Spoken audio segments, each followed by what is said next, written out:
Ang sabi kasi sa akin ni ate, ang laki na nung 3K kada kinsenas. Magkano lang naman gastos ng bata kung bibili ka ng pagkain niya, di ba? Hindi naman lumalagpas ng isang kaba yung nakakain niya kada buwan. Tapos sa grocery pa. Oh, malaki na yung 3K nun. Dapat nga raw, grocery na lang ibinibigay ko kada kinsenas para hindi ako malugi. Kasi hindi naman namin alam kung saan mo dinadala yung pera na para dapat sa anak natin. Malay ko bang ginagamit mo pansarili, kaya todo ka makagipit sa akin para magbigay ako ng sustento. Hindi ko dinadala kung saan ang pera. Sige, kung ayaw mo magbigay ng sustento, ipapaalam ko itong pinagsasabi mo sa attorney. Tandaan mo, may pinirmahan tayong legal documents. Andoon yung pangako mo kung magkanong ibibigay mo kada kinsenas. Hindi naman kasali ang ate mo sa issue natin ha. Huwag siya mangialam dito. Matanda ka na. Hindi ka bata na kailangan sumunod sa sinasabi ng ate mo. Magkaroon ka ng sarili mong utak. At abogado ang kausap natin. Hindi lang yun eme-eme lang. Pero bahala ka. Hindi naman dapat ako nakikipagtalo pa sa'yo. Magkita na lang tayo sa korte. Isama mo ate mo para mapahiya siya doon. May anak siya. Dapat alam niya kung anong karapatan ng bata. Pero pare-pareho kayong hindi nag-iisip. Akala nyo nilalamangan kayo? Para kay Apple itong ginagawa ko. Para sa karapatan ng anak ko. Ito ang mga istorya ni Lola Telang.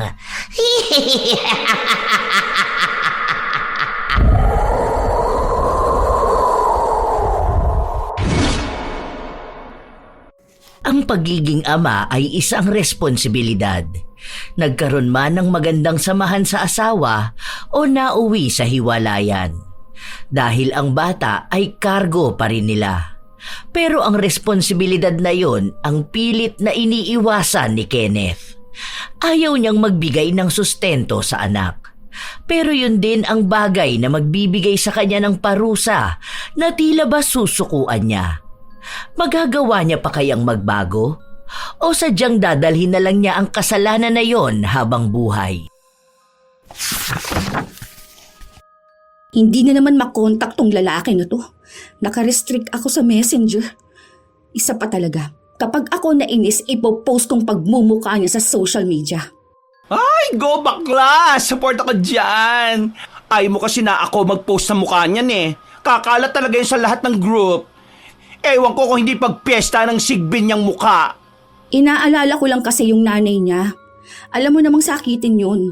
Mamaya sa sobrang sama ng loob nun atakihin sa puso. Ayaw nun napapahiya ang mga anak niya. Inaalala mo yung nanay niya. Samantalang di naman nila inaalala yung anak niyo. Kapal na mukha niya. Itong asawa-asawahan niya lang ang kakausapin ko. Sabihin ko na pagsabihan niya tong si Kenneth na magbigay naman ng sustento sa bata. Hindi naman malaki ang hinihingi ko. Asa ka naman natutulungan kanya? Sasabihin lang niya sa'yo na siya na ang magsasabi. Pero ang totoo niyan, ayaw niya rin mabawasan ng pera na ibinibigay sa kanya ni Kenneth. Tandaan mo single mom din yun na may 3 anak nung pinatulan ng ex mo. Kalain mo yon? Iniwan ng asawa at anak para sumama sa single mom na may 3 anak?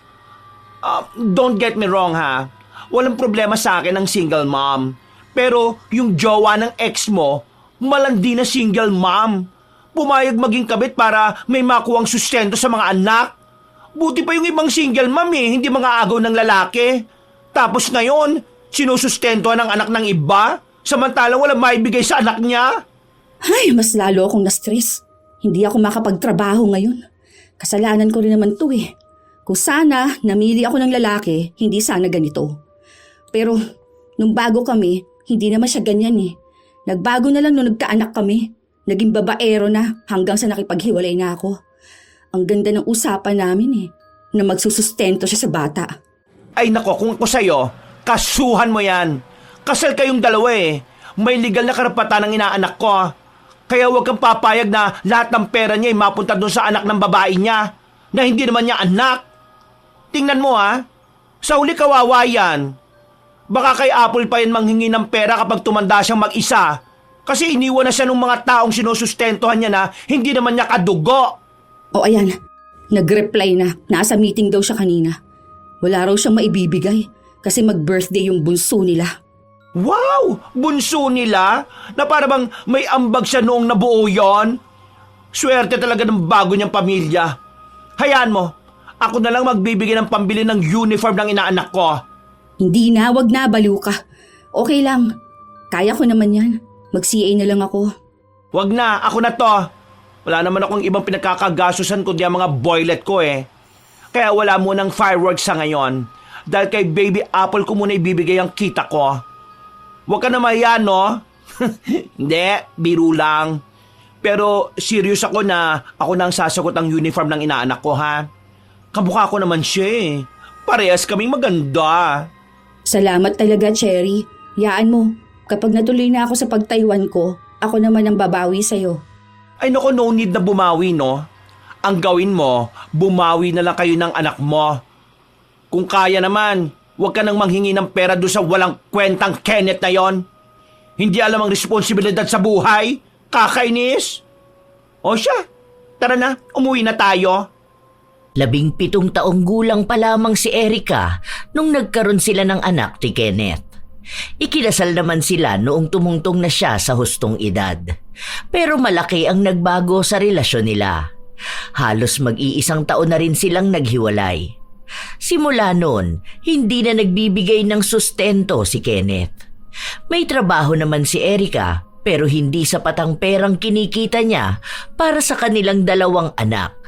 Sa tindahan ng gulay sa palengke siya namamasukan dahil hindi rin naman siya nakapagtapos ng pag-aaral, kaya wala siyang makitang maayos na trabaho. Isa yon sa naging pagsisisi niya. Kung sana ay mas pinagtuunan niya ng pansin ang pag-aaral noon, wala sana siya sa sitwasyon niya ngayon. Pero dahil may anak na rin naman siya, mas pinipili na lang niyang magsumikap sa buhay. Ilang araw pa ang lumipas, nakatanggap siya ng tawag mula sa dating asawa. Nakikipagkita ito sa kanya. Nagpunta naman siya. Sahod mo kahapon, baka naman pwedeng magbigay ka ng sustento sa anak mo. Nasa na yung napag-usapan natin. Nagsabi na ako kina mama mo, kaso wala rin sila maibibigay dahil may sakit siya. Hindi naman ako nanghihingi sa kanila. Ang sinasabi ko lang, yung ipaalala sa'yo kung ano ba ang responsibilidad mo sa anak ko. Oo, may pera naman ako dito. Magkano ba kailangan mo? Kaya na ba yung 3K?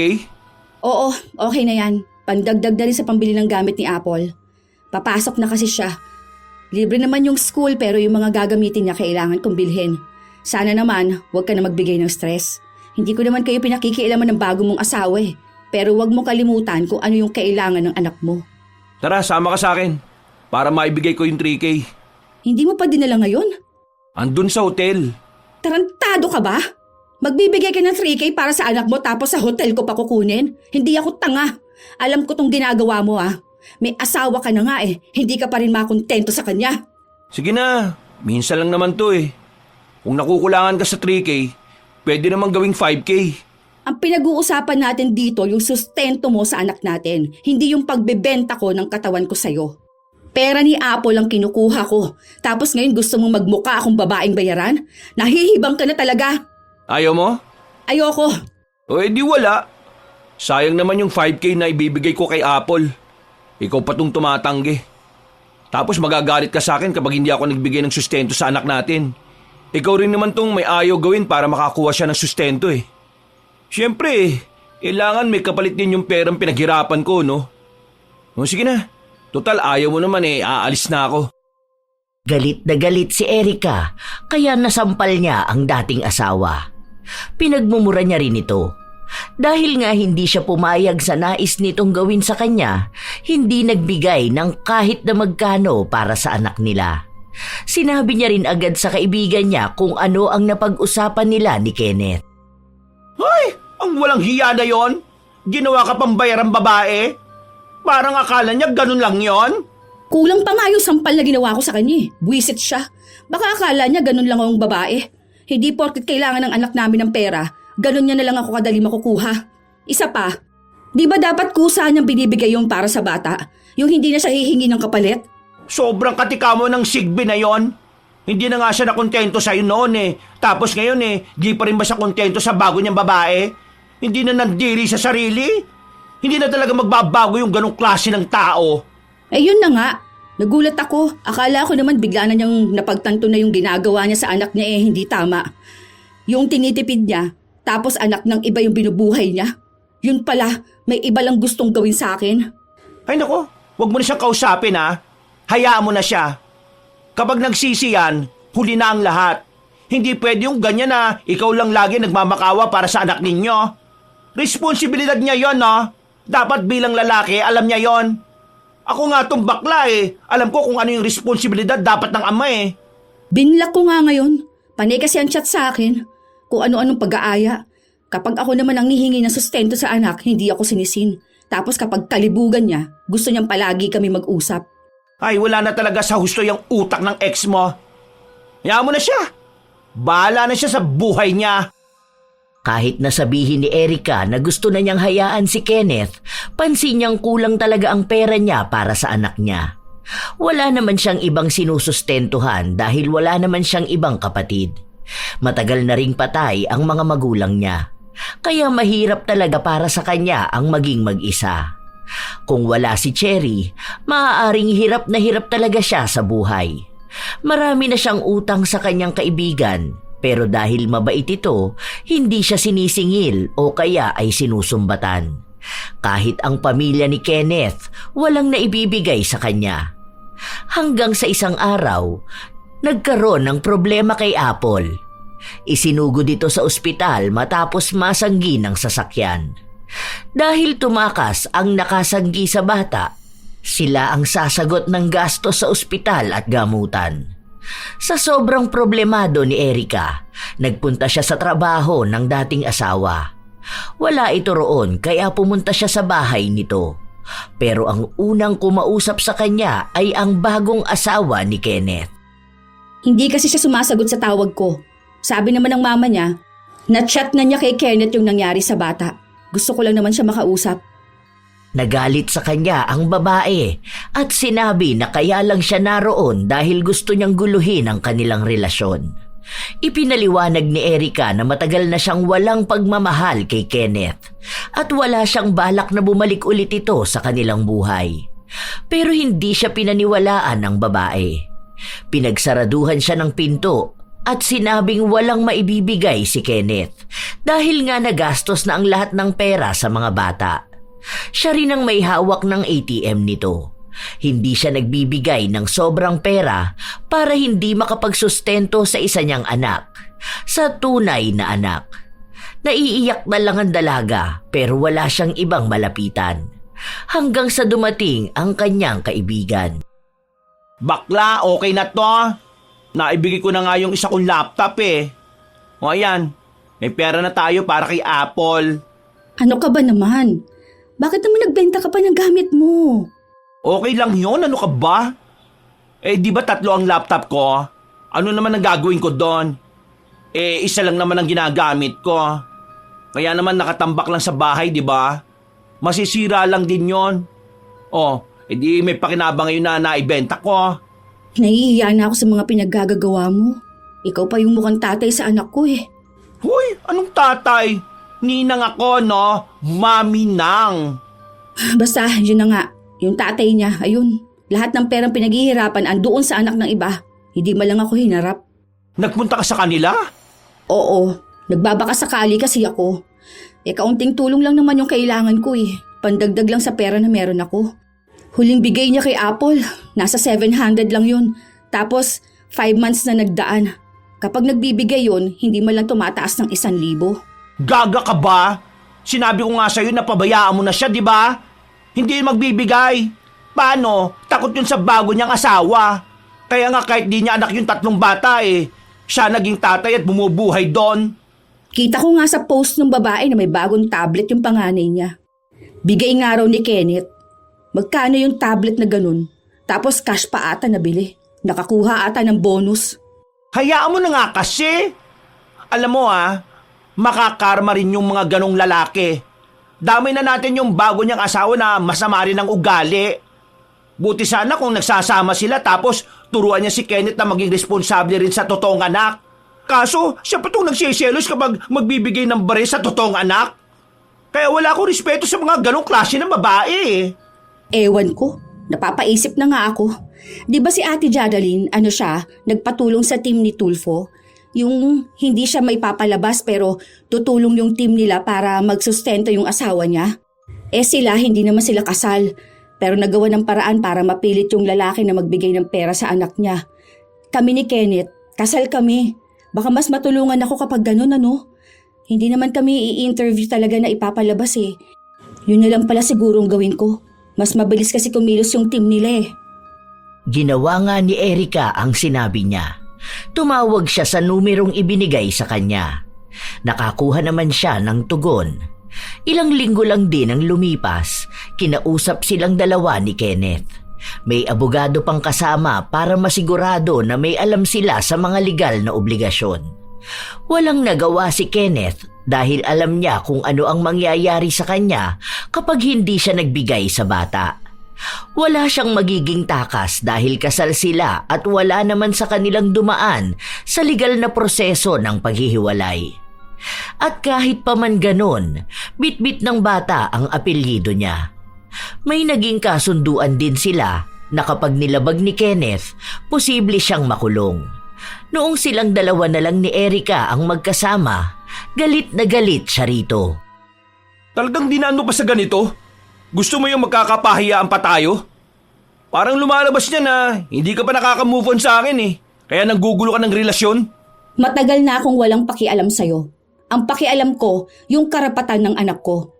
Hindi pwedeng kayo lang yung masaya. Hindi pwede na yung mga anak ng babae mo lang ang bubuhayin mo. Na kung tutuusin, mas hindi mo pa nga obligasyon dahil anak yon ng ibang lalaki. Naging tatay ka sa kanila, pero sa anak mo, hindi. Inilalaban ko rito yung karapatan ng anak ko. Sinabi ko na nga sa'yo na magbibigay ako, di ba? Nasaan na yung bigay na sinasabi mo?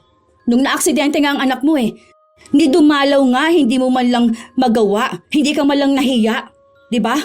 Hindi ka nagbigay ng pera. Anong klaseng ama ka niyan, ha? Mas okay na to. Para naman malinawan ka na may legal kang obligasyon kay Apple. Hindi lang yung binuo mo siya para sirain yung pangarap ko. Malinaw ang usapan. Kailangan mo magbigay monthly. Kung hindi, alam mo na kung kanino ako lalapit. Oo na. Wala naman ako magagawa eh. Mukhang sapilit ang panlilimos to. Ang kapal ng mukha mo? Hindi ito sapilit ang panlilimos. Obligado ka sa anak ko. Wala akong pakialam kahit sino pa ang magalit sa akin. Kahit magmukha pa akong tanga at mukhang pera. Kukunin ko ang dapat na para sa anak ko. Dinaan ko na ito sa legal na usapan. Wala na akong balak magmakaawa. Dahil sa oras na ikaw ang hindi sumunod, ibig sabihin, nagdesisyon ka ng makulong. Yun na yun. Matapos yung sabihin ni Erica ay agad na rin siyang umalis. Naging maganda naman ang takbo ng ginawa niya. Nagbibigay na si Kenneth kada sahod. Hindi pwedeng mababa sa kasunduan nila. Dahil doon, alam niyang nagagalit ang asawa ni Kenneth. Pero wala naman siyang magagawa. Una sa lahat, kasal sina Erica at Kenneth. Marahil, yun na lang ang isa sa naging maayos na desisyon na nagawa ni Erica. Para kahit paano, may hawak siya para sa anak niya. Halos 3 buwan na walang palya, pero dumating ang isang araw na sinabi ni Kenneth na wala muna siyang maibibigay dahil hindi pa dumarating ang sahod niya. Oh, anong sabi niya? Meron na raw ba ngayon? Wala pa rin daw. Ewan ko ba sa kanya? Pinagbibigyan ko hanggang sa next sahod. Sabi ko, 2 beses na bigay yung katumbas nun. Itinatabi ko rin kasi yung pera eh. Gumawa ako ng savings. Kasi iniisip ko na kapag lumaki na si Apple, may magagamit din siya. Alam mo naman, hindi naman natin alam kung anong mangyayari sa mga susunod. Para maging maayos ang future ng anak ko, hindi pwedeng pagdaanan niya kung anong napagdaanan ko. Hindi pa sumasahod? Te, siguro naman walang delay na sahod ng 10 days na, di ba? Saka company yon. Baka magwelga silang lahat doon. Pwede ba kung 1 day tapos naabutan ng holiday? Pero yung 10 days? Over naman sa kakapalan ng mukha yon. Over na sa pagiging sinungaling. Alam na niya kung ano mangyayari sa kanya. Nag-send nga ako sa kanya ng screenshot doon sa pangangamusta ng team ng Tulfo eh. Sabi ko sa kanya, isang sabi ko lang ng ginagawa niya, yari talaga siya. Buti na lang talaga may panakot ako sa kanya. Ay buti talaga. Huwag kang papayag na spoiled niya yung mga hindi niya anak ha. Ganyan dapat. Maging matapang ka. Pinagsasabihan nga ako ng ate niya, bakit naman daw ako umabot pa kay Tulfo. Nakakahiya naman daw yun kapag nagkaroon pa kami ng interview. Marami pang makakanood sa amin. Baka raw maging kahihiyan pa yun ni Apple kapag lumaki siya. Hoy, mas kahiyaya talaga yun kung malalaman na ang tatay niya sigbin na walang paninindigan sa buhay. Hindi dapat ikaw ang pinagsasabihan niya. Dapat yung kapatid niya. Tingnan mo, nung ikaw humihingi ng tulong sa kanya, di sila makapag-reply sa'yo. Na kesyo buhay yun ng kapatid nila. Kaya si Kenneth lang ang pwede magdesisyon. Ngayon naabot ng kahiyan, lahat sila active na aatake sa'yo. Turuan nila si Kenneth, no? Di naman kamo aabot sa team ni Tulfo yan kung una pa lang nagsusustento na siya. Ang sabi pa nga sa akin, parang sinasagad ko naman ang sahod ni Kenneth. Parang wala na raw natitira sa kanya. Parang lahat na lang dapat ibigay kay Apple. Ay aba, natural tatay siya. Baka mo wala nang napupunta dun sa anak ng asawa niya. Ang sabi ko nga sa kanila, yun kasi ang binigay na percent ng abogado. Mababa na nga kako yun. May mas mataas pa doon dapat na ibibigay niya. Pero ako na yung naawa, kaya yung mababa na lang monthly. Hay nako, hayaan mo yan sila. Basta ikaw, ginawa mo yung tama para sa anak mo. Mga itsyosera lang sila. Sabay sa issue. Ako magpapatulfo sa kanila. Okay lang ma-interview ako pag mumumurahin ko sila. Hayaan mo na yun. Kilala ko si Kenneth. Kapag may kinalaman sa legal na usapan, matatakot yun. Mawawala talaga lahat sa kanya kapag nakulong siya. Ewan ko kung paglabas niya, may asawa pa siyang uuwian. At kung makakahanap agad siya ng trabaho. True! Basta kahit na anong mangyari wag na wag kang papayag na hindi siya magbibigay. Karapatan niya ng anak mo. Maging lalaki naman sana siya, no? Ilang linggo pa ang lumipas hanggang sa umabot na ng 1 buwang hindi nagbibigay si Kenneth. Kaya bago gumawa ng aksyon si Erica, nakipagkita siya sa dating asawa para kausapin ito.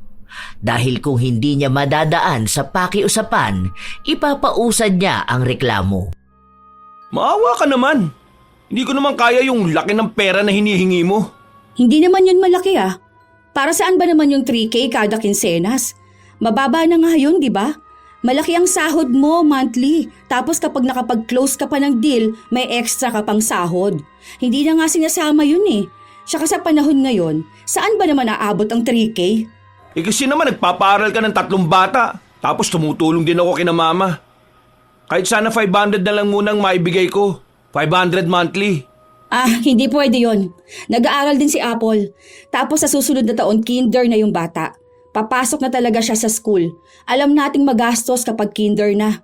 Kung alam mo lang magkano ang gastos ng isang bata sa isang araw, hindi kakasya yung 500 monthly na yan.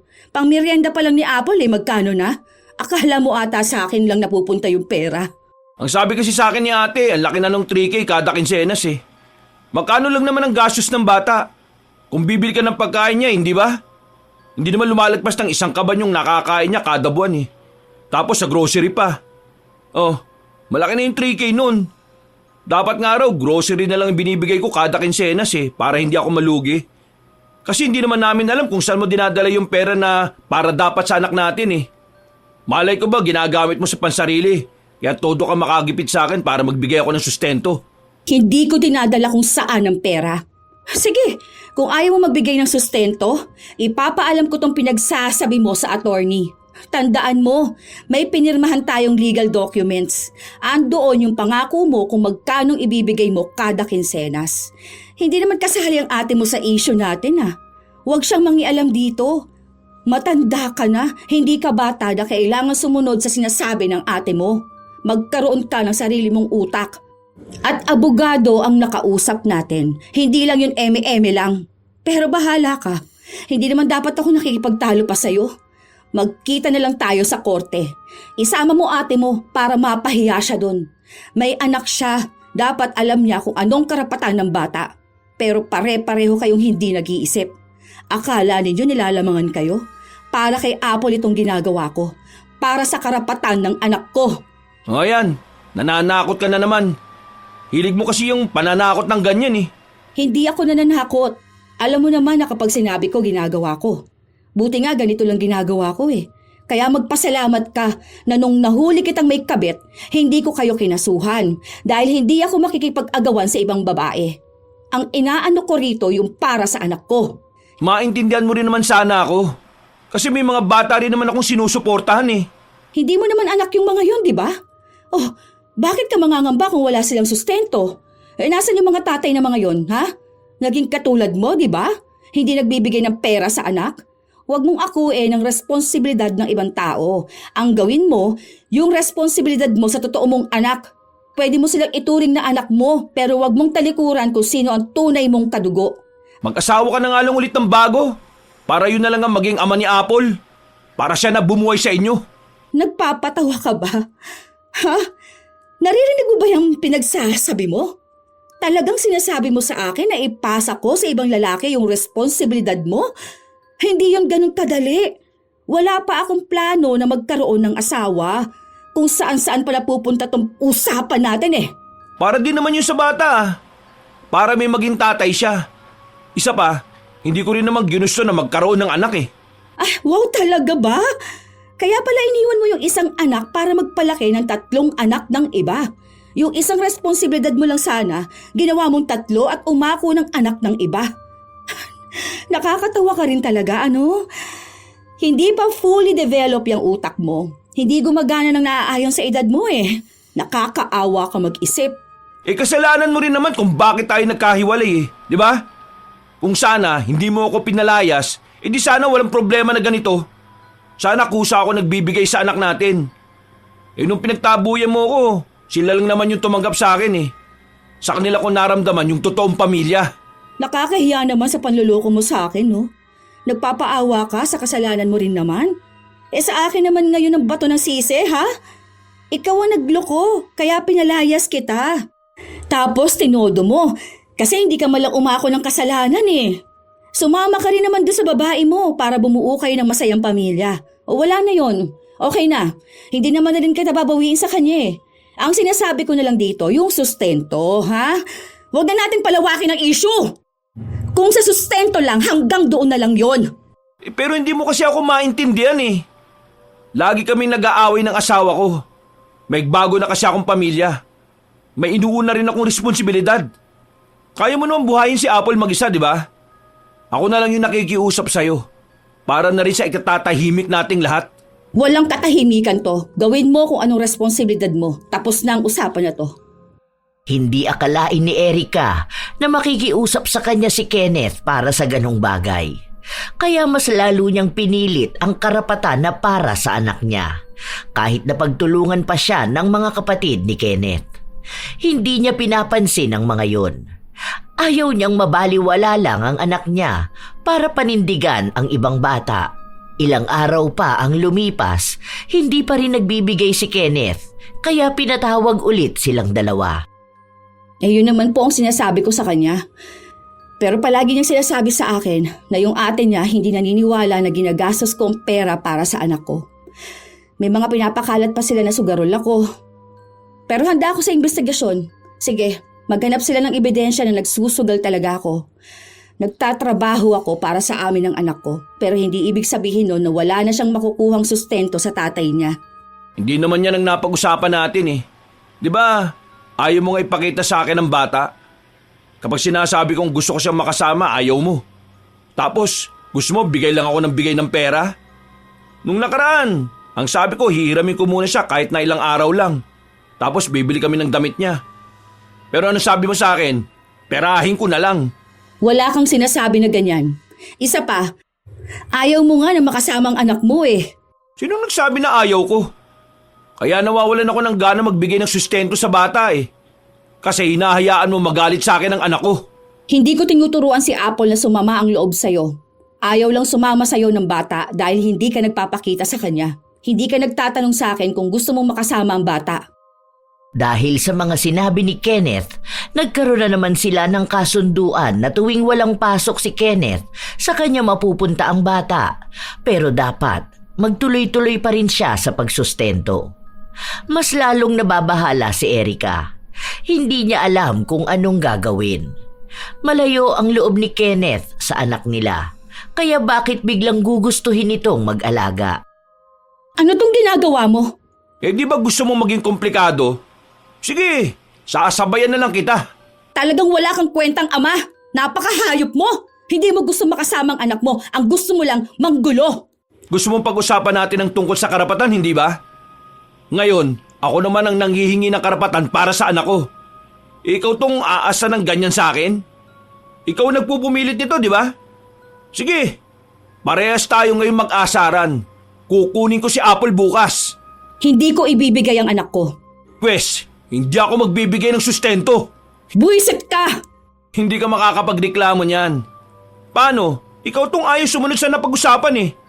Siguro naman malinaw na sa'yo tong gusto kong mangyari, di ba?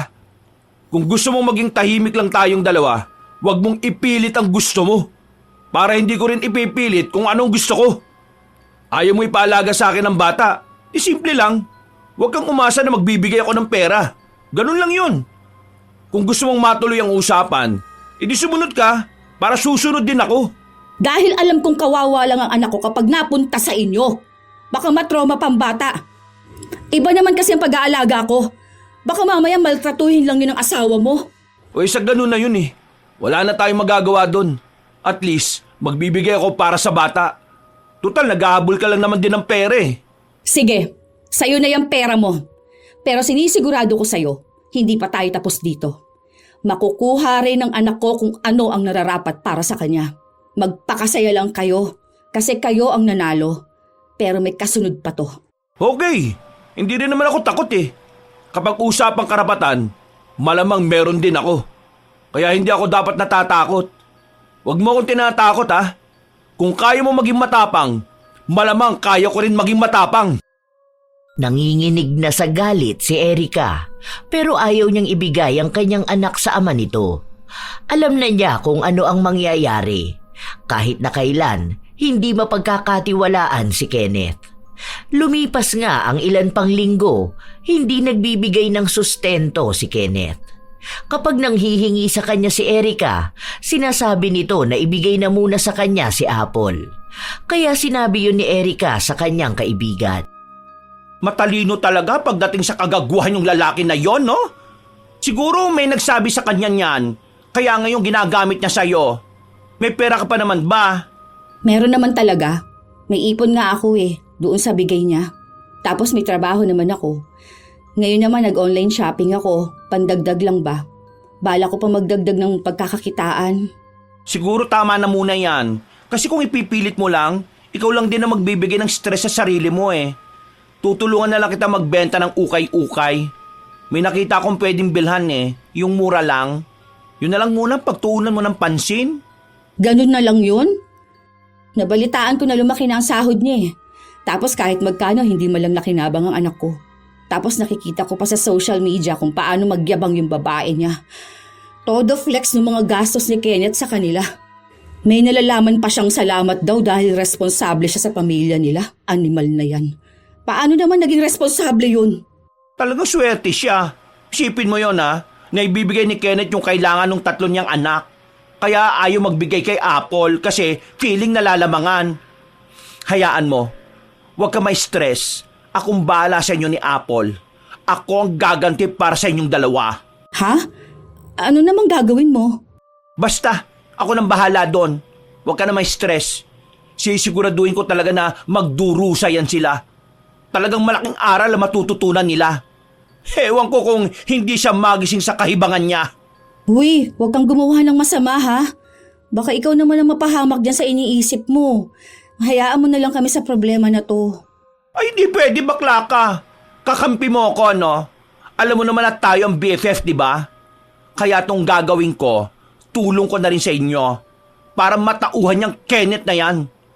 Basta ikaw, ha? Focus ka lang sa goal mo at sa anak mo. Gotcha, girl! Hindi alam ni Erika kung ano ang balak gawin ng kanyang kaibigan. Pero huminto na muna siya sa pakikipag-usap sa dating asawa. Kahit sa mga kamag-anak nito. Dahil wala rin naman siyang magandang nakukuha mula sa kanila. Puro na lang sama ng loob. Isang buwan ang lumipas, malapit na magpasko nung mga panahon na yon, kaya kita na niya sa social media kung paano magyabang ang bagong asawa ni Kenneth kasama ang 3 bata na anak nito.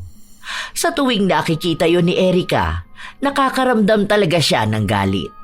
Lalo na't matagal-tagal nang hindi nagbibigay si Kenneth. Kaya nung isang araw na nagkita sila, sinabi niya ang hinanakit niya. Malamang malaki ang magiging bonus mo niyan. Tapos kanino mo lang uubusin? Doon sa mga hindi mo anak? Kahit man lang Pasko, wala kang maibibigay sa anak mo? Sa Pasko, dali mo sa bahay para makapagbigay ako. Sakto yung mga ampaw ko sa bahay. May laman na yung tig-100. Agahan nyo lang ha. Baka maubusan kayo. Wala na ako maibigay. 100 ang ibibigay mo sa anak mo sa Pasko? 100 talaga? O bakit? Huwag mo kasing gawing mukhang pera si Apple. Ang bata pa nung bata oh. Kung ngayon gusto mo makita niya na pera ang mas mahalaga sa lahat, baka paglaki niyan mas malaki na hingin niyan. Huwag mo rin gawing spoiled. Dapat turuan mo siyang matuto magpasalamat sa kung ano lang ang naibibigay sa kanya. Talaga ba? Minsan ba naririnig mo ang sarili mo? Alam mo yun, bago ka matulog, parang naaalala mo lahat ng pinagsasabi mo sa akin. Tapos yung ginagawa mo sa buhay mo, ginagawa mo sa anak mo. Yun bang realization, ha? Ganon? Wala talaga? Ano bang iisipin ko kung wala namang mali? Bibilang ko kasi ng pamasko yung mga anak ni ate. Kaya wala akong matitira sa pera ko. Saka ang Pasko para sa pagbibigayan at pagmamahalan, di ba? Bakit parang kailangan mong magdemand para sa anak natin? Grabe. Grabe. Sobra yung galit na nararamdaman ko ngayon. Hindi ako humihiling ng bongga o kahit na ano. Iisa lang sana yung gusto kong marinig mula sa'yo. Yung may kinalaman man lang kay Apple. Yun bang makita ko man lang na inaalala mo siya bilang anak. Kaso, mas mahal mo pa pala mga pamangkin mo kaysa sa kanya. Ngayon sobrang linaw na sa akin ang lahat. Hindi ka na nga talaga magbabago. Alam ko na kasi kung anong kailangan mo sa akin Pera, di ba? Yun lang naman ang gusto mo kaya nakikipagkita ka sa akin Pero hindi mo na lang ako mapilit magsustento kasi alam mong may hinihiling din ako. Ewan ko sa'yo. Simula ngayon hindi na kita guguluhin. Totoo na to. Hindi na ako manghihingi ng tulong sa'yo o kahit na anong may kinalaman sa anak natin. Pero hindi ibig sabihin nito na tuturuan ko ang anak natin na magalit sa'yo. Iisa lang ang hiling ko. Sana hindi ka magsisi sa mga desisyong ginawa mo ngayon. Sana panindigan ka rin ng pamilyang pinaninindigan mo ngayon. At sana hindi dumating yung araw na kapag nagsisi ka, maging anak mo wala na rin puso para sa'yo. Yon ang nag-iisang hiling ko sa'yo ngayong Pasko. Sana maging masaya ka na. Sana nga wag mo nang maisip ang anak mo kahit na kailan. Huwag nang dumating yung araw na saka mo siya kikilalanin at babawian kapag wala na sa'yo ang lahat at naging miserable ka. Hindi na naghintay pa si Erica nang sasabihin ng dating asawa. Kusa na siyang umalis. Wala na talaga siyang kahit na anong nakikitang pag-asa. Kaya hahayaan na lang niya itong mas ituring na anak ang ibang tao kaysa sa tunay niyang anak. Total ay yun din naman ang gusto ni Kenneth, ang manahimik na lang sila. Hanggang sa sumapit ang Pasko, walang paramdam si Kenneth. Nibatiin man lang ang anak, maging ang mga kamag-anak nito, hanggang sa umabot ng sumunod na taon. Nagpatuloy na lang si Erica sa kanyang trabaho at pag-aalaga sa anak habang kasama niya ang kaibigan niya. Isang araw, tumawag ang kapatid ni Kenneth sa kanya at nagtatanong kung pwedeng kunin niya muna ang dating asawa. Nagtataka siya nung una pero sinabi sa kanya na wala raw itong trabaho at pinalayas na ng kinakasama niya. Nakikitira ito sa kanila pero wala silang pansustento sa kanya. Ay, bongga! Super happy ko talaga. O di ba? Ngayon naghihirap na siya. Anong gusto ng pamilya niya? Ikaw ang tutulong? Hoy, wag mo yan siyang tatanggapin ha. Sinasabi ko sa'yo, sasabunutan talaga kita. Hayaan mo siya magdusa. Dapat damihin niyang malala kung ano yung galit at sakit na nararamdaman mo noon. Hindi ko talaga siya kukunin. Saan ko naman siya dadalhin? Saan ko siya patitirahin? Alangan naman na ako magpakain sa kanya. Yung sahod ko sapat lang sa amin ni Apple. Tapos dagdag pa yung pag-iipon ko para sa kinabukasan ng anak ko. Hindi ko pwedeng agawan yung anak ko para may maibigay lang sa kanya. Siya nga di ba? Ibang tao ang inuna niya noon. Hindi niya yun kadugo Yan! Ganyan dapat! Bahala siya sa buhay niya. Isipin mo yon, lahat ng meron siya, binibigay niya dun sa anak ng iba. Kaya wala dapat siyang karapatan na magreklamo kung may parusa na nangyayari sa kanya. Pinalayas siya kasi nakipagbalikan na yung dating asawa. May maganda na raw kasing trabaho o eksakto naman na nawalan siya ng trabaho. Ang pinagtataka ko, paano siya nawalan ng trabaho? Ilang taon na siya doon. Tapos dedikado yun sa trabaho. Tapos ngayon daw hindi makapasok sa kahit saang trabaho. Malamang kasi nga masama siyang ama. Wala siyang kwentang tao. Kaya ayun ang napala niya. O di ba? Yung ate niya todong suporta sa kanya sa mga kagaguhan niya. O bakit ngayon tinatakwil na rin siya?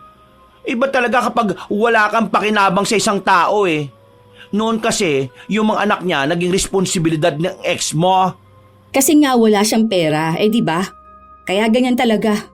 Basta ako, nung nagsasama kami, kaya ako lang naman siya pinalayas kasi nga nagloko siya. Pero hindi dahil sa kung ano-ano pa. Pero bahala na siya dyan. May trabaho siya o wala. Hindi naman nagbago ang buhay namin ng anak ko. Wala pa rin naman siyang dulot sa amin. Huwag lang talaga akong guguluhin niya sa ganyan. Nako, tama na ang stress na naramdaman ko sa kanya. Yun na lang yun. Tama ka dyan. Hayaan mo siya maghirap. Ilang araw ang lumipas, palaging tumatawag ang ate ni Kenneth kay Erica. Palaging nagtatanong kung kailan siya pwedeng lumipat sa kanya. Dahil hanggang sa mga oras na yon, wala pa ring makitang maayos na trabaho si Kenneth. Kaya sa inis ni Erica, nagpunta siya sa bahay ng ate ng dating asawa. May mga bagay siyang gustong linawin. Bakit ba akong binubuliglig ninyo? Hindi ko responsibilidad ng lalaking yan Nagkaroon na yan ng bagong asawa, di ba? At ikaw naman, Kenneth, bakit ba Ano bang akala mo? May pananagutan ako sa'yo? Matagal na tayong hiwalay, hoy! Hindi ko kailangan ng asawa at mas lalong hindi kailangan ng anak ko ng tatay. Kasal tayo, di ba? Ibig lang sabihin nun, dapat obligasyon mo rin ako. Kahit na anong mangyari, asawa mo pa rin ako. Hoy, sa papel lang tayo kasal, hello? Hiwalay na tayong dalawa. Kung yung anak mo nga na dapat obligasyon mo, tinalikuran mo, di ba? Dapat doon ka humingi ng pananagutan sa pamilya na pinanindigan mo. Hindi sa akin, hindi sa anak ko. Wala ka na sa buhay namin Hindi kita kargo. Doon ka sa mga taong binuhay mo. Tandaan mo sana yung mga araw na halos lumuhod na ako sa harapan mo para lang makapagbigay ka kay Apple. Tandaan mo rin yung mga araw na pinagtatabuyan mo kami dahil masaya kang buhayin yung anak na hindi naman galing sa'yo. Huwag naman sana masyadong makapal ang pagmumukha mo, ha? Kaya nga ako nakikiusap sa'yo Kung hindi mo na ako mahal, hindi ko naman ipipilit ang sarili ko Ang sinasabi ko lang, baka pwede mo naman akong tulungan. Ako naman muna ngayon. Labas na ako sa problema mo. Hindi kita anak para sustentuhan. Ang ginagawa kong pagpapakahirap sa trabaho ngayon para to kay Apple, hindi para sa'yo. Dahil kasal lang ako sa'yo pero hindi kita kaano-ano. Maghanap ka ng trabaho. Bumangon ka ng pangsarili mo. Hindi mo ako nanay na aakay sa'yo kapag nadapa ka. Pinili mo ang ibang tao, kaya wala kang dapat ihingi ng tulong sa akin. Yan ang pinili mo. Magkaroon ka ng paninindigan sa desisyon mo. Kung sana naging mabuti kang tao, kahit na naghiwalay na tayo, magagawa ko pong tumulong sa'yo. Pero hindi ganun ang ginawa mo Kaya bahala ka sa buhay mo. Kahit na anong pangongonsensya ng pamilya ni Kenneth, hindi siya nakinig. Kinausap pa siya ng ina ng dating asawa at sinabi sa kanya na parte naman ng pagsasama ng mag-asawa ang pagkakamali. Wala naman daw naging anak si Kenneth sa ibang babae. Baka makaya pa nilang maayos ang relasyon nila, basta wag lang siyang magmatigas. Dahil paglaki ni Apple, hahanapin niya rin ang kanyang ama. Pero buo ang paninindigan kay Erica. Hindi na siya magpapabalik ng isang taong nanakit sa kanya. Diba? Bakit naman ganun? Bakit ako naman ngayon ang pinipilit nila? Parang lagi na lang lumalabas na akong mali Pero bahala siya dyan. Hindi ko tutulungan yung tao na yun Anong gusto nila? Akong bubuhay kay Kenneth ngayon? Hoy, kung ako nga hindi nila tinulungan nung hirap na hirap ang buhay namin ng anak ko. Ay nako, buti na lang hindi ka marupok. Sobrang proud talaga ako sa'yo, te. Lagi nila akong kinukonsensya na kapag daw nakabangon si Kenneth, wag akong hihingi ng tulong. Baka raw kapag may pera na ulit siya, hihingi ako ng sustento para sa anak namin. Sabi ko nga wala na akong balak magmakaawa pa. Kasi kung gusto niya talaga magbigay, siya ang magbibigay ng kusa. Hindi ko na siya kukulitin. Kung yung 3 anak na pinanindigan niya, todo ang luho tapos yan ano nangyari? Di ba iniwan siya? Kung yun ng mga yun hindi na konsensya. Kasi nga, hindi naman siya kadugo. Tanga kasi siya eh. Iniwan ang asawa at anak para sa babae na may anak na rin. Yan, buti nga sa kanya. Hindi pa ulit makakahanap ng work ngayon. Ang galing, epektibo talaga yung pangungulam na pinagawa ko sa kanya. Ha? Kulam? Anong pinagsasabi mong kulam? Ay, nadulas ako, sorry. Okay, anong kulam? Ha? Kinulam mo si Kenneth? Hoy, paano? Hindi. Ganito kasi yan. Hindi naman to yung kulam na yung bad na kulam. I mean, bad pa rin naman to. Pero di siya yung yung may sakit, ganon. Kasi tong kulam na ginawa ko, pampabigat lang sa buhay. Pero kulam pa rin yan. Loko ka. Bakit mo naman yung ginawa? Kasalanan kaya yung paglapit sa itim na kapangyarihan? Kasi naman imbierna ako sa kanya, no? Alam mo yung naawa na ako sa inyo ni Apple, tapos ayun, naisip ko na masyado siyang mayabang dahil sa pera na meron siya. Kaya sabi ko dun sa witch na gawan siya ng ritual na pampabigat ng buhay. Like, mawawalan siya ng work, tapos mahihirapan siyang makabangon para kapag bumagsak siya, doon niya malalaman kung ano yung mga mali na nagawa niya. Actually, bumagsak naman talaga siya pero hindi pa rin naman nakikita yung mali niya. Masyado pa rin siyang mayabang, kaya hindi pa rin ako naawa sa kanya Kaya, sorry na ha, hindi ko lang talaga matiis yung pinaggagawa niya Baka naman mapahamak ka niyan. Ano ka ba naman? Ako pa yung nag-aalala sa pinaggagawa mo. No, wala naman daw tong balik sa akin. Saka, hindi naman ganun ka-bad yun. Tingnan mo baligtad na nga lahat siya na ang nagmamakaawa. Pero saka ko na lang ipapalis yun kung makikita ko talaga na magiging matino na siya. Yun kung titino pa siya. Baka maging ganyan na lang siya habang buhay. Kasi naman ang yabang niya pa rin Ay nako, bahala na siya. Hindi na alam ni Erika kung ano pang sasabihin niya. Dahil nandyan naman na ang parusa sa dating asawa. Gusto rin naman niya yon, pero minsan kapag naiisip niya, para siyang nakokonsensya. Ayaw rin naman ng kaibigan niyang ipaalis agad ang kulam. Kahit kasi wala nang magandang nangyayari sa buhay ni Kenneth, masyado pa rin siyang mayabang. Isang araw, nabalitaan niya na may bago na ngang trabaho ang dati niyang asawa. Hindi naman niya pinakialaman kung anong trabaho yon, dahil wala rin namang magbabago. Hindi pa rin naman ito magsusustento sa anak nila. Hanggang sa isang araw, nakatanggap siya ng tawag. O bakit? Anong kailangan mo? Nasa trabaho ako. Baka may hiring kayo dyan. Ano ba namang trabaho ko rito? Tindera ako ng gulay sa palengke, hoy. Bakit naman kakailanganin pa nila ng ibang tao? Tsaka mababa ang sahod dito. Hindi mo kaya yung ganito. Di hanapan mo ako ng ibang trabaho dyan. Kailangan ko ng trabaho Tulungan mo naman ako. O ano yung sinasabi ng mama mo na minapasukan ka malaki ang sahod? Tapos pinagyayabang pa sa akin na makakabangon ka na sa buhay, kaya wag akong hihingi ng pera sa'yo? At wag ko na rin ihihingi ang anak ko? Akala naman ata niya magmamakaawa na naman ako para sa sustento na obligasyon mo naman dapat. Tanggal ako sa trabaho 2 araw pa lang ako doon. Nagkaroon ng problema sa kumpanya kaya kailangan magtanggal ng mga tao. Isa ako sa natanggal. Kaya ngayon, wala akong trabaho. Ilan na yung napuntahan kong interview. Tapos, wala namang kumukuha sa akin. Nagbabakasakali lang ako na baka dyan meron ako mapasukan. O kaya dun sa bakla mong kaibigan. Hindi ko alam kay Cherry. Mamaya magtatanong ako. Bakit mamaya pa? Ngayon mo na itanong. Alam mong kailangan ko ni. Hoy, ang galing mo naman. Ha? Bakit mo ako inuutusan? Ikaw na nga lang itong nakikiusap sa akin Hindi mo ba alam na marami akong ginagawa? Maghintay ka kung kailan ako magsasabi. Hindi ko obligasyon na madaliin ang sarili ko para lang sa'yo. Naging matapang na rin si Erica. Tinulungan naman niya si Kenneth na magkaroon ng trabaho pero hindi talaga ito tumagal sa palengke. Madalas na tinatamad siya. At doon lang dinalaman ni Erica na dala rin pala ng kulam ang kawalan ng motibasyon kay Kenneth na magtrabaho. Dahil doon, tila ba bumaon sa kahirapan si Kenneth. Wala siyang matinong trabaho. Nakikitira pa rin siya sa kanyang kapatid. Ilang buwan ang lumipas, naging maayos naman ang buhay ni Erica. Nakakaya na niyang punan ang pangangailangan ng anak. Doon nakita ni Kenneth na hindi nga talaga siya kailangan ng anak. Isang beses, naghintay si Kenneth na umuwi ang dating asawa. Gusto niya kasi itong makausap. Pero nung makita pa lang siya ni Erica, nakasimangot na agad ito. O ano, bakit nandito ka?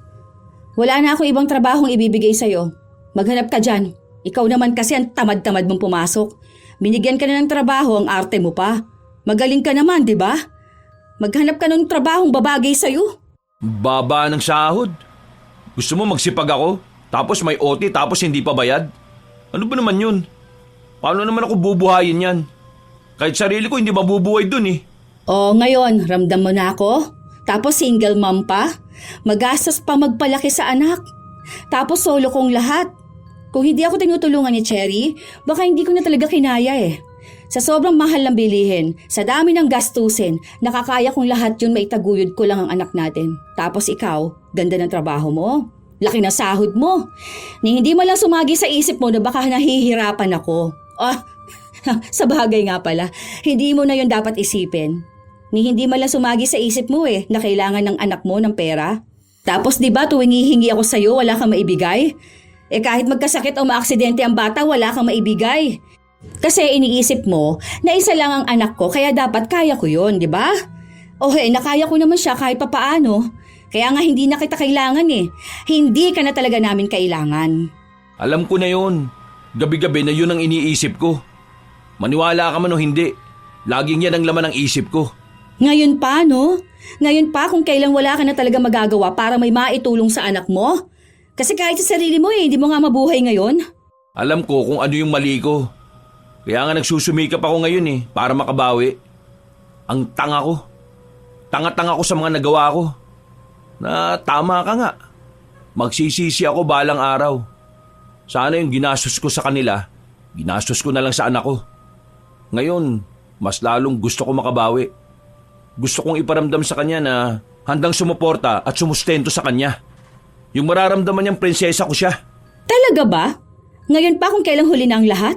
Hindi pa naman huli ang lahat Pangako, kapag nakabangon ako, babawi ako kay Apple. Ibibigay ko sa kanya ang lahat ng hindi ko naibigay noon.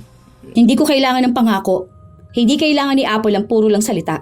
Ang kailangan ng bata, yung may gawa. Dahil nakukonsensya ka lang ngayon. Dahil walang naiwan sa'yo. Kung hindi ba yan nangyari sa'yo, baka hindi mo pa rin kikilalanin ang anak mo. Sorry Hindi ko kailangan yan. Matigas ang puso ni Erica.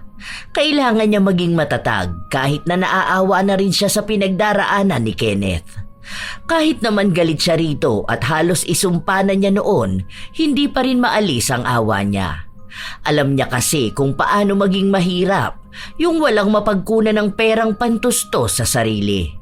Pero parte yun ang parusa sa kanya para mas lalo siyang matuto. Ilang araw pa ang lumipas, walang naging balita si Erica sa dating asawa, maliban na lang sa patuloy nitong paghahanap ng trabaho. Nalaman na lang din niya kay Cherry na kinausap ito ni Kenneth. Nabigyan niya ng trabaho pero hindi niya sigurado kung hanggang kailan ito magtatagal. Feeling ko mga 1 linggo lang yun doon. Ang hirap kasi pakisamahan ng mga katrabaho niya Alam mo naman yon, ayaw nahihirapan. Gusto siya ang nasusunod. Baka magkaroon pa yun ng kaaway dun Bakit doon mo naman siya pinapunta? Isa yun lang naman ang may bakante Saka sinabi ko na yun sa kanya. Tapos ang sabi niya, sige lang daw, pipilitin niyang kayanin. Ay nako, bahala na siya sa buhay niya. Kawawa naman siya doon. Hoy, huwag kang maawa dyan ha. Deserve niya yon. Ipaalis mo na kaya yung kulam sa kanya. Para naman magkaroon na siya ng maayos na trabaho, tapos bahala na siya sa buhay niya. Hindi ko naman na rin siya kukulitin para sa sustento. Ay uwe, wag na muna. Masaya pa ako nakikita siyang nahihirapan eh. Para naman makita rin natin kung hanggang saan niya kayang magstay sa trabaho sa sitwasyon. Para naman magkaroon siya ng character development. Wag mo na lang siyang isipin para hindi ka maawa. Pero kung sakali na matanggal nga, hayaan mo na lang siya ha. Para maging tahimik na lang din tayo. Basta hindi na muna ngayon. Hayaan mo na lang siya. Kung ano man yung paghihirap niya tama lang din naman yon. Huwag ka makonsensya ha. Hindi naman ikaw ang kumulam sa kanya no? Ako naman ang nagpakulam. Kaya labas ka na doon. Akala nila 1 linggo lang ang itatagal ni Kenneth sa trabaho. Mababa kasi ang sahod, tapos hindi pa niya kasundo ang mga katrabaho niya. Kay Cherry kumukuha ng balita si Erica. Doon niya nalalaman kung paanong hirap na hirap si Kenneth sa bago niyang trabaho. Ang daming nangyayari pero nananatili pa rin doon si Kenneth. Isang bagay na nakakapanibago. Hindi siya agad ganun kabilis sumuko. Natuto siyang magtiis. Hanggang sa sumahod na ito sa unang pagkakataon. Hindi inaasahan ni Erica na magpapakita sa bahay nila ang dating asawa. May dala pa nga itong mga grocery. Sakto na naroon din si Cherry na nakita ang mga pangyayari. Ay, anong ginagawa mo rito?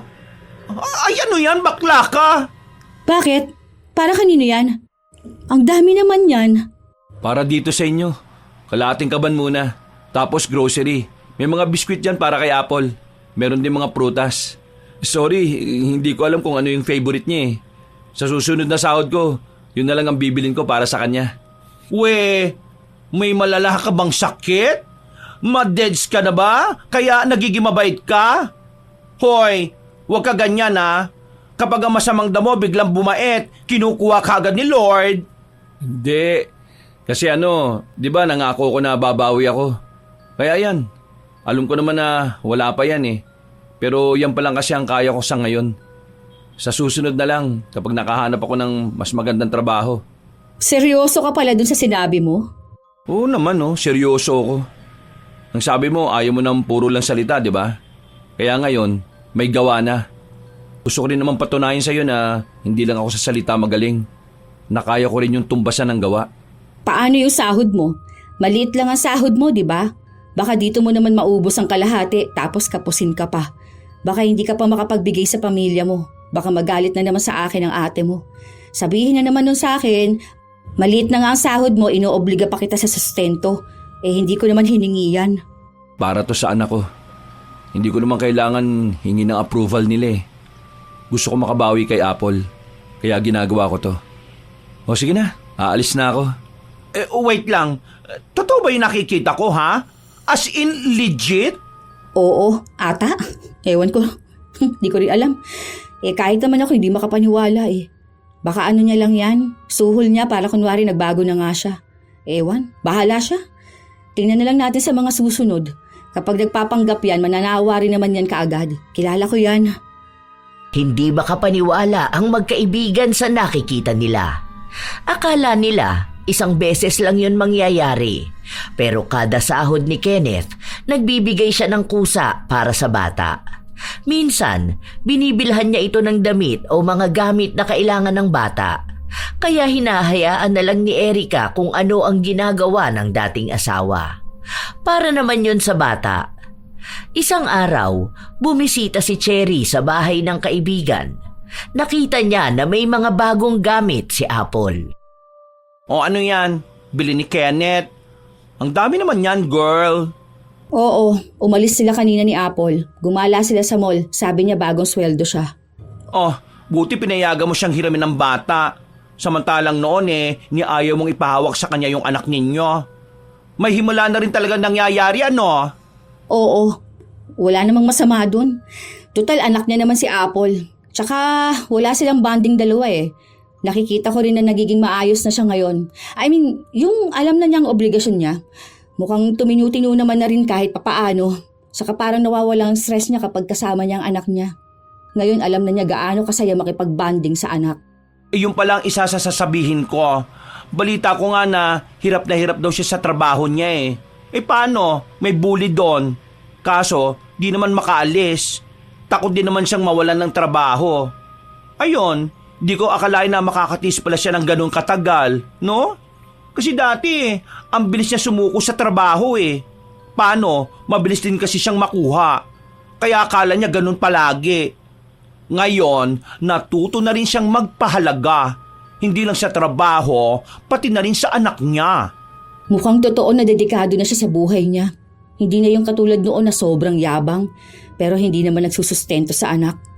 Siguro okay na yan. Tanggalin mo na yung kulam para makahanap na rin ng maayos na trabaho, para makaipon na rin siya para sa sarili niya. Hayaan mo na siya. Kung babalik siya sa pagtalikod sa anak niya, kasalanan na niya yun. Buhay niya yan eh. Magsustento man siya o hindi. Sure ka ba? Oo naman. Tsaka ayoko na rin ng mabigat sa utak na iniisip ko na kinulam siya dahil lang sa akin, no? Hoy, baka love mo na ulit siya, ha? Hoy, hindi no. Itong ugnayan namin para lang to sa bata. Saka maiintindihan din ni Apple kung anong meron sa amin ng daddy niya. Hindi ko rin naman siya iniiwas sa bata. Nasa kanya na yon kung paano niya gugustuhin magkaroon sila ng bonding ng anak niya. Basta, ipaalis mo na yung kulam. Okay na yan. May natutunan naman na siguro yun. Sinunod ni Cherry ang sinabi sa kanya ng kanyang kaibigan. Natanggal naman ang kulam pero takot pa rin si Kenneth na sumubok na maghanap ng bagong trabaho. Iniisip niya na kapag umalis agad siya, baka matagalan na naman siyang makahanap ng trabaho at matigil siya sa pagbibigay ng sustento sa anak. Ngayon pa ba na nagiging malapit na sila ng anak at nakikita niyang masaya ito sa mga naibibigay niya. Isang araw, umuwi siyang kasama si Apple. Nakatulog sa biyahe. Pagod na pagod. Sobrang saya niya maglaro eh. Ang dami kasing bata na kasing edad niya lang. Sabi nga niya balik daw siya dun sa susunod. Ang sabi ko, pakabait lang siya sa'yo para makabalik kami dun. May hiring pala doon sa company ng jowa ni Cherry. Baka gusto mo lang, pwede ka naman doon. Nasabi ko na rin yun kay Cherry. Kung gusto mong araw, isend mo na lang sa kanya yung resume mo. Pwede mo naman yun sa messenger eh. Hindi ko alam. Baka hindi rin ako makuha dun. At least, dito sa trabaho ko, napagtiyagaan ko naman na. Subukan mo lang, wala namang masama. Kung makukuha ka, di maganda. Kung hindi, hanap ka ng ibang trabaho. Alam naman na yun ni Cherry, kasi ako yung una niyang sinabihan. Kaya sabi ko sa kanya, tulungan ka makapasok dun. Thank you ah. Sige na, umalis ka na. Alis na kaagad? Di ba pwedeng dito muna? Ano naman gagawin mo dito? Tulog naman na si Apple. Tsaka wala ka rin namang tutulugan dito. Umalis ka na lang. Usap lang muna tayo. Tungkol saan? Tungkol sa bata? O bakit? Ano bang gusto mong pag-usapan natin? Okay naman tong ganitong setup. Huwag ka na maghangad ng iba. Ayoko na rin ang kahit na anong ugnayan sa'yo. Basta lahat ng pag-uusapan natin tungkol lang sa anak natin. Hanggang doon na lang tayo. Wala na talaga? Wala na. Sa mga sumunod na buwang nakalipas, nagkaroon ng bagong trabaho si Kenneth. Doon na sa mas malaking sahod, kaya naibibigay na niya ang kailangan ng anak. Kusa niya yung ginagawa. Hindi na niya hinihintay na manghingi si Erica. Habang si Erica naman, hinahayaan na lang siyang gawin kung ano ang gusto niya. Maganda naman ang naging resulta ng pagbabago ni Kenneth. Dahil yon sa kulam, kaya may takot na rin siyang gumawa ng mali. Iniisip niya na yun na ang pangalawang pagkakataong ibinigay sa kanya at hindi na niya sasayangin pa. Hindi lang si Apple ang inaasikaso ni Kenneth dahil maging si Erica. Nagbibigay rin ng panahon sa dating asawa. Isang araw, nagkita ang magkaibigang sina Cherry at Erica habang ang usapan nila ay tungkol pa rin kay Kenneth. Pero at least, mas okay naman na siya ngayon, di ba? Hindi tulad noon. Parang ayaw niya nang kilalanin ng anak niya. Ay, buti na lang nakabawi-bawi rin siya kahit na papano. Pero di ko talaga akalain na ganyan ah. Kahit naman ako, no? Akala ko nga hindi na siya magbabago. Aminin, laking tulong ng kulam. Malaki talaga. Parang nauntog yung ulo niya eh. Tapos doon siya nagising sa mga kalokohan niya. Paano? 3 anak na hindi naman kanya ang ginawa niyang spoiled. Ang ending, babalikan din ng babae yung asawa niya. Kung hindi ba naman siya magalit sa sarili niya nun eh. Basta sana nga magtuloy-tuloy na to. Para naman sa bata. Huwag naman yung kapag nakakilala na naman siya ng iba, saka naman balik sa kalokohan niya. Baka hindi na naman niya kilalanin ng anak niya. Aba, kilala na siya ng mangkukulam. Mas madali lang ulit yung gawin. Hoy, wag mo na ulit yun gagawin ha. Hayaan mo na siya. Kung may sisirain siya ngayon, yun na talagang kasalanan niya. Bahala na siya dun. Basta alam ko lang masaya si Apple ngayon. Pero hindi pa rin ako kampante. Bahala siya. Kung magtutuloy-tuloy yan na kusa niyang ginagawa, di masaya. Kung manawa siya, problema niya na rin yun. Ilang buwan pa ang lumipas, nakikita naman ni Erica na kusa na talagang ginagawa yon ni Kenneth. Kaya hanggat alam pa ni Kenneth ang pagiging responsabling ama, hinayaan na lang niya ito. Hanggang sa dumating ang kaarawan ng kanilang anak at magkasama silang dalawa. Simpleng pagsasalo-salo lang naman yon kasama ang mga kaibigan ng kanilang anak. Wala lang ang pamilya ni Kenneth dahil mukhang hindi pa rin sila maayos kay Erica. Ang ate kasi ni Kenneth hindi kumbinsido na kusang nagsusustento ang kapatid niya. Iniisip niyang pinipilit na naman ni Erica. Pero hindi na kailangan pang patunayan ni Erica ang kanyang sarili. Si Kenneth naman din ang nagtatanggol sa kanya. Nung wala na ang mga bisita, nagmamadali na rin si Cherry na umalis. O sige na, aalis na muna ako. Bahala na kayo dyan ha. Kaya nyo na yan. Malaki na kayong dalawa. Enjoy and kiss kayo later. Hoy, anong kiss? Baliw ka. Tulog na ba si Apple? Oo, kaya pwede ka na umuwi. Kung hindi ka uuwi, dyan ka sa sala matulog. Matigas lang, wala kasing extra foam eh. Salamat pala ha, masaya si Apple. Kaya nga natutuwa ako. Kaya gusto ko na makita siyang masaya palagi. Oh, uuwi ka ba o dito ka? Oo, uwi na ako. O sige, baka naghihintay na yung asawa mo. Wala naman akong asawa Jesus, ikaw pa? Hindi mabubuhay na walang babae. Well, wala rin naman akong pakialam doon. Kahit mag-asawa ka pa o magkaroon ka ng anak, basta ikaw na lang ang bahala kung anong gagawin mo para maging responsable kang ama. Napatawad mo na ba ako? Hindi mo na dapat iniisip yun. Basta wag ka lang gagawa ng ibang bagay na makakasira ng anumang meron tayo ngayon. Alam mo ang limitasyon mo. Si Apple lang ang iintindihin mo, hindi ako. Kasi kahit na anong gawin mo, hindi na tayo magkakabalikan. Yun na lang ang tanggapin mo. Wala nang pagmamahal dito Para na lang sa bata. Pinanindigan ni Erica ang mga salitang sinabi niya. Basta ang alam niya lang, hanggat masaya ang bata sa pagkakaroon ng koneksyon sa ama, hahayaan niya lang. Pero hindi na para magsama ulit silang dalawa. Matagal nang sira ang kanilang pagsasama, kaya mas magandang manatili na lang silang ganon. Makakakilala pa naman sila ng ibang tao na maaari ding magbigay ng tunay at tamang pagmamahal sa kanila. Sa ngayon, si Apple ang iniintindi nila, wala nang iba. Sa kasalukuyang panahon at taon, maayos pa rin ang samahan ng mag-ama. Kusang gumagawa ng paraan si Kenneth para lang patunayan ang pangako niyang babawi siya sa anak. Yung mga panahon na sinayang niya sa ibang tao, gusto niyang higit at sobra pa ang meron ng kanyang anak. Wala pa ring bagong karelasyon sina Kenneth at Erica, kaya hanggang ngayon ay nanunuyo pa rin si Kenneth. Umaasa na baka may maayos pa kahit nahuli na ang lahat. Sadyang si Erica ang hindi na kaya pang tumanggap ng pagmamahal. Pero hindi niya alam kung ano ang mangyayari sa hinaharap. Ang mahalaga, natuto na si Kenneth maging isang responsableng ama. Isa sa mga pinakamabigat na desisyong maaaring kaharapin ng isang mag-asawa ay ang paghihiwalay.